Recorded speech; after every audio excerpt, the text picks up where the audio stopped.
제43편.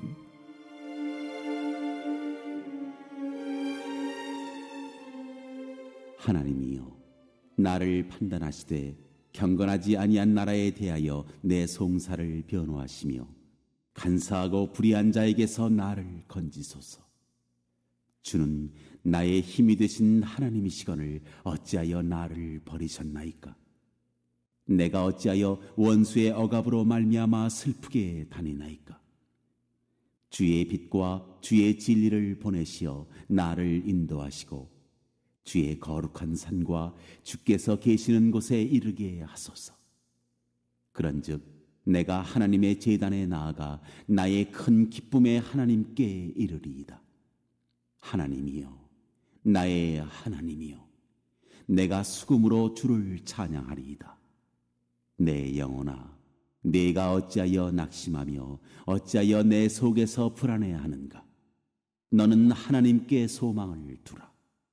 그가 나타나 도우심으로 말미암아 내 하나님을 여전히 찬송하리로다. 오늘 읽으신 시편 43편은요, 어제 새벽에 우리가 살펴본 42편과 비록 이렇게 장이 다른 장으로 분리되어 있지만은 사실은 하나의 시로 그렇게 보는 견해가 많습니다. 특별히 그 강력한 근거로 이제 5절 말씀을 드는데요. 한번 읽어볼까요? 5절. 자, 시작. 내 영혼아, 내가 어찌하여 낙심하며 어찌하여 내 속에서 불안해하는가? 너는 하나님께 소망을 두라. 그가 나타나 도우심으로 말미암아 내 하나님을 여전히 찬송하리로다. 자, 이 5절 말씀은 어제 우리 42장 그 말씀에서도 동일하게 표현되어 있는 말씀이죠. 절망적인 상황 속에서 깊은 낙심에 빠져 있는 자신을 향해서 너는 하나님께 소망을 두라고 하면서 용기를 북돋고 있는 그러한 말씀인데요. 근데 이 동일한 말씀이 글자 하나 틀리지 않고 42장에서도 이 말씀이 그대로 나오고 있고 43장에서도 그대로 또 나오고 있습니다. 그래서 이런 부분들을 통해서 동일한 그 시편의 내용이다라고 이렇게 보고 있는 견해들이 많습니다. 자, 그래서 오늘 본문 역시도 어제와 동일한 그 배경하에 지어진 시로 그렇게 볼 수가 있습니다. 즉 친아들 압살롬의 반역으로 인해서 견딜 수 없는 황망함과 또 억울함과 답답함과 그 마음의 큰 고통 속에서 어쩔 수 없이 지금 막 울며 피난을 떠날 수밖에 없는 다윗의 모습을 오늘 본문 말씀 속에서도 잘 묘사하고 있습니다. 1절을 다 같이 한번 읽어보겠습니다. 자, 시작. 하나님이여, 나를 판단하시되 경건하지 아니한 나라에 대하여 내 송사를 변호하시며 간사하고 불의한 자에게서 나를 건지소서. 자, 여기 보니까 경건하지 아니한 나라에 대하여 내 송사를 변호해달라 이렇게 하소연하고 있습니다. 이 변호해달라라고 하는 것은 그만큼 다윗이 지금 억울한 상황 가운데 있다는 것이죠. 내 억울함을 풀어달라는 것이죠. 그렇다면 뭐가 억울하다는 것이죠? 경건하지 아니한 나라에 대해서 내가 지금 굉장히 억울하다, 답답하다. 여기서 경건하지 아니한 나라는 그러니까 히브리어로 고이 로 하시드라고 하는 말인데, 이 고이는 나라라는 의미고요. 또 로는 부정어입니다. 그리고 하시드는 하나님의 사랑을 말씀하는 헤세드에서부터 파생된 말입니다. 즉 경건하지 아니한 나라는 하나님의 사랑을 무시하고 막 부정하고 파괴하는 그러한 집단. 그러니까 나라라고 하는 표현이 시편에서는 종종 무리 혹은 집단이라고 이렇게 표현을 하는 말로 나라라는 단어를 자주 사용하거든요. 그러니까 하나님의 대리자라고 할 수 있는 아버지 다윗의 사랑을 막 부정하고 그 사랑을 파괴하고 아무런 이유도 없이 아주 그냥 권력 욕심에만 사로잡혀가지고 반역을 도모하고 있는 압살롬의 무리를 말하는 거예요.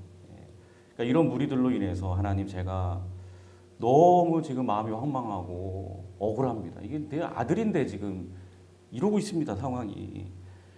이런 간사하고 불의한 자들, 내 아들을 막 부추겨가지고 막 지금 저를 이런 상황 가운데 몰아넣고 있는 이 모든 불의한 자들에게로부터 나를 건져 주시옵소서. 지금 이러한 기도를 하나님께 드리고 있는 것이죠. 그래서 이어지는 2절에 보시면 다윗은 이렇게 또 하소연하죠. 2절 다 같이 읽겠습니다. 시작. 주는 나의 힘이 되신 하나님이시거늘 어찌하여 나를 버리셨나이까. 내가 어찌하여 원수의 억압으로 말미암아 슬프게 다니나이까. 그러니까 이제 이런 고백이죠.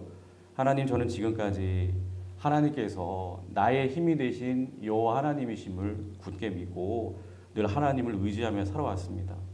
그런데 그런 제가 어찌하여 이런 황망한 일을 당해서 이렇게 제가 울면서 왕궁을 떠나고 있는 것인지 도통 저는 이해가 되지 않습니다. 근데 여러분, 이 다윗의 이 같은 고백은 사실 다윗만의 고백이 아닙니다. 때론 다윗처럼 하나님을 향하여 여호와는 나의 힘이십니다 하면서 늘 하나님을 믿고 의지하며 살아가는 오늘날의 우리 성도들에게도 이 다윗과 같은 고백이 얼마든지 터져 나올 수가 있죠. 분명 나는 하나님과 동행하는 삶을 살아가는 믿음의 사람인데, 아이고 하나님, 왜 이렇게 저의 삶이 답답하고 고통스럽고 힘이 드는지요. 그래서 우리 성도님들 같은 경우에도요, 겉으로는 아무렇지 않게 미소를 짓고 또 웃음을 잃지 않고 사시는 것처럼 보여도 마음속으로는 정작 눈물을 흘리고 울고 계시는 이러한 분들이 계십니다, 분명히. 근데 우리가 잊지 말아야 될 것은 우리 하나님을 간절히 의지하면서 하나님과 동행하는 삶을 살아가는 믿음의 성도라고 할지라도 늘 우리의 얼굴에 웃음꽃만 만발하면서 삶에 아무런 문제가 없이 그렇게 평안하게 살기만 하는 것은 절대로 아니죠.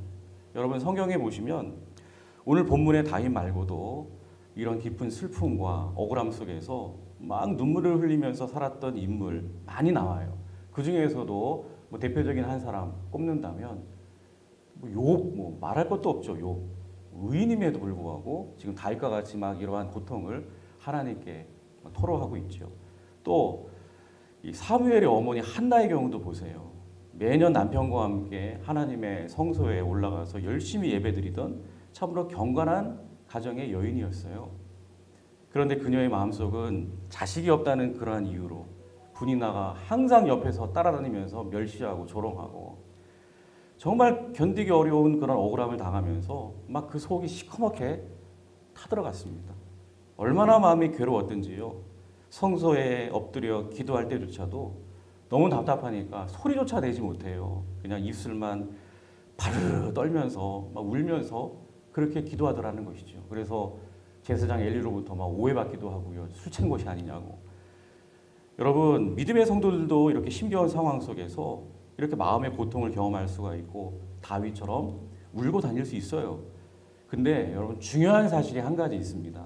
그것은 믿음의 성도들은 결국 그 절망과 눈물의 자리에만 오랫동안 그렇게 주저앉아 있지만은 않다는 거예요. 하나님을 불신앙하는 그런 세상 사람들처럼 그저 환경을 탓하고 자신을 막 억울하게 몰아가는 사람들만 원망하다가 그대로 그냥 그렇게 주저앉아 버리고 마는 그러한 모습이 아니라 오히려 그 캄캄한 고통의 한복판에서도 어둠을 뚫고 나갈 수 있는 생명의 빛, 바로 하나님의 말씀을 간절히 구하면서 그 말씀을 기억고 꽉 붙들게 된다는 거예요. 자, 오늘 본문의 다윗을 한번 보세요. 억울하고 고통스러운 이 환경 가운데 이제 그의 기도가 어떻게 변화되고 있는지 3절을 다 같이 봉독하겠습니다. 시작. 주의 빛과 주의 진리를 보내시어 나를 인도하시고 주의 거룩한 산과 주께서 계시는 곳에 이르게 하소서. 그러니까 하나님, 저를 고통스럽게 하는 저들을 당장 치워주세요. 이 고통스러운 환경을 제발 좀 바꿔주세요. 이렇게 환경의 변화를 지금 구하고 있는 게 아니죠. 여기 보니까 주의 빛과 주의 진리를 보내시어 나를 인도하시고, 여기서 여러분 주의 빛, 주의 진리, 이게 뭘 의미하죠? 시편 119편 105절에도 다윗이 동일한 표현을 쓰고 있죠. 주의 말씀은 내 발의 등이요 내 길의 빛이니이다. 깜깜한 인생의 밤을 경험하면서 내가 어디로 가야 될지 몰라서 막 방황을 하게 될 때에 오직 주님의 말씀만이 환한 빛이 되어서 나를 인도해 주실 줄로 믿습니다 하는 확신에 찬 고백이 시편 105편의 말씀인 것입니다. 그러니까 다윗은 바로 이 캄캄한 어둠 속에서 내 발걸음을 인도해 줄 수 있는 환한 빛, 즉 주의 진리의 말씀을 내게 보내달라. 이렇게 하나님 앞에 간절히 부르짖고 있는 것입니다. 여러분 그렇습니다. 이 기도가 또한 저와 여러분들의 기도가 되어야 될 줄로 믿습니다. 아무리 깜깜한 방에 어둠이 아주 짙게 그렇게 깔려 있어도요. 이제 스위치를 딱 켜서 빛이 환하게 들어오면요. 그 어둠은 순식간에 다 물러가게 마련이죠.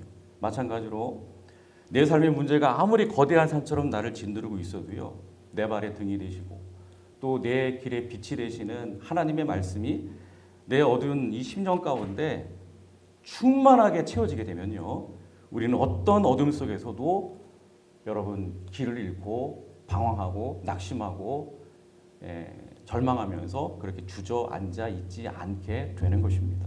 그래서 4절을 다 같이 읽어보겠습니다. 자, 시작. 그런즉 내가 하나님의 제단에 나아가 나의 큰 기쁨의 하나님께 이르리이다. 하나님이여 나의 하나님이여 내가 수금으로 주를 찬양하리이다. 그렇습니다. 이 말씀처럼 뭐 당장에 뭐 다윗을 둘러싸고 있는 억울하고 답답한 환경이 변한 거 아닙니다. 억울하게 나를 몰아가던 그 모든 원수들이 다 사라진 것도 아니에요. 다 그대로예요. 그럼에도 불구하고 오직 이 생명의 말씀, 하나님의 진리의 말씀, 생명의 빛이 이 다윗의 심령 가운데 가득 채워지게 될 때에 이처럼 슬픔과 탄식이 변하여 기쁨이 되고 절망과 원망이 변하여서 오히려 수금으로 우리 하나님을 소리 높여 찬양하게 되는 놀라운 영적 반전이 일어나게 되는 것입니다. 그리고 더욱 중요한 것은요. 이렇게 내 안에 말씀의 빛이 임하게 될 때에 그래서 내 안에 말씀으로 충만하게 될 때에 특별히 셀프 리더십이라고 하는 게 강력하게 발동되기 시작합니다. 이 셀프 리더십은 이 상담학에서 말하는 아주 중요한 개념입니다. 쉽게 말해서 자기 자신이 자기 스스로를 바르게 컨트롤하고 바르게 인도해가는 능력을 말합니다. 그러니까 다윗처럼 극심한 고통 속에 함몰되어져 있을 때 그냥 그 속에 함몰되도록 그냥 방치하고 내버려두는 이게 셀프 리더십이 이게 없는 사람들은 헤어나올 수가 없어요. 그렇게 고통 속에 푹 빠져있는 자기 자신을 보고도 무능력하게 아무 일도 하지 못합니다. 그냥 그렇게 함몰되고 주저앉고 맙니다. 그러나 셀프 리더십이 강한 사람들은 함몰되어 있는 자신을 향해서 끊임없이 일깨워줍니다. 너 거기에 있으면 안 된다고. 다시 힘을 내야 된다고. 일어서야 된다고. 그렇게 자기 자신이 자신을 향하여 강력하게 꾸짖으면서 이끌어내면서 그렇게 인도해내는 그러한 능력을 가리켜서 상담학에서는 셀프 리더십이다 이렇게 얘기를 합니다. 자, 그런데 이제 상담학에서는 셀프 리더십이라고 표현하지만 영적으로 표현하면 이걸 가리켜 우리는 성령 충만이라고 이렇게 말씀드릴 수 있습니다. 여러분 내 안에 물론 내가 주인이지만 그러나 우리 그리스도인들은 내 안에 내가 주인이지만 그 이전에 더 참된 주인이 내 안에 계시죠. 그래서 나를 강력하게 다스리고 인도해 가시죠. 그분이 누구십니까? 바로 성령님이신 줄로 믿습니다. 그래서 오늘 본문 마지막 5절을 다 같이 읽어보겠습니다. 자, 시작. 내 영혼아, 네가 어찌하여 낙심하며 어찌하여 내 속에서 불안해하는가? 너는 하나님께 소망을 두라. 그가 나타나 도우심으로 말미암아 내 하나님을 여전히 찬송하리로다. 그러니까 다윗은 지금 뭐 외부의 적들을 향해서 막 소통치고 있는 게 아니에요. 자신을 향해서 불안에 떨고 있는 그 연약한 자신을 향해서 강력하게 소리치고 있는 거예요. 그러니까 성령님이 진정한 참된 주인 되신 성령님이 다윗을 향하여 지금 소리치고 있는 것입니다. 내 영혼아, 왜 낙심하느냐? 왜 불안해하느냐? 너는 오직 살아계신 하나님께만 소망을 두어라. 그러면 하나님께서 너를 도우셔서 결국 너는 하나님을 찬양하게 될 것이다. 그렇습니다. 우리 안에 말씀의 빛으로 충만하게 되어질 때에 바로 그 말씀이 연약하고 흔들리는 나를 이렇게 강력하게 일으켜 세우는 강한 셀프 리더십을 발동하도록, 즉 성령 충만한 삶을 살도록 여러분 이렇게 만들어 주는 줄로 믿습니다. 여러분 말씀을 정리하면요, 다윗이 여러분 캄캄한 고통 속에서도 무너지지 않고 자기 영혼을 향해서 담대하게 선포하며 승리할 수 있었던 비결은 단 하나예요. 바로 그의 심령 안에 주의 빛과 주의 진리, 즉 하나님의 말씀으로 가득 채워져 있었기 때문인 것입니다. 그래서 성경은요, 누누이 강조하죠. 진정으로 복 있는 사람이 누구냐? 진정으로 형통한 사람이 누구냐? 시편 1편에 보시면 이렇게 선포하죠. 복 있는 사람은 오직 여호와의 율법을 즐거워하여 그의 율법을 주야로 묵상하는 자다. 그는 시냇가에 심은 나무가 철을 따라 열매를 맺으며 그 잎사귀가 마르지 아니함 같으니 그가 하는 모든 일이 다 형통하리로다. 그렇습니다. 여러분, 복 있는 사람, 진짜 형통한 사람은요, 아무런 문제가 없는 사람이 아니에요. 삶 가운데 고난이 없는 사람이 아닙니다. 온실 속의 화초같이 그렇게 평안하게 따뜻하게만 사는 사람이 아니라는 거예요. 때론 비가 오지 않는 척박한 가뭄의 때를 지날지라도 막 비바람치는, 막 눈보라치는 그러한 아주 사나운 환경을 경험하게 된다 할지라도 영원히 마르지 않는 말씀의 시냇가에 영혼의 뿌리를 깊이 내리고 주야로 그 말씀을 묵상하는 사람인 것입니다. 여러분, 이 새벽에 꼭 잊지 마십시오. 우리 안에 생명의 말씀이 고갈되면 조그만 문제 앞에서도 우리는 막 흔들리고 방황하고 낙심할 수밖에 없습니다. 그러나 살아있는 진리의 말씀을, 빛 대신 말씀을 주야로 붙들고 묵상하며 그 말씀의 빛으로 내 심령을 늘 가득 풍성하게 채우게 될 때에 어떠한 메마른 환경 속에서도 결코 잎사귀가 마르지 않는 시냇가에 심겨진 나무처럼 형통하고 승리한 삶을 살아가게 될 줄로 믿습니다. 부디 고난의 때일수록 내 삶이 메마르고 힘들게 느껴질수록 더욱더 오직 하나님의 말씀에 목말라 하실 수 있는 우리 모두가 되시기를 바랍니다.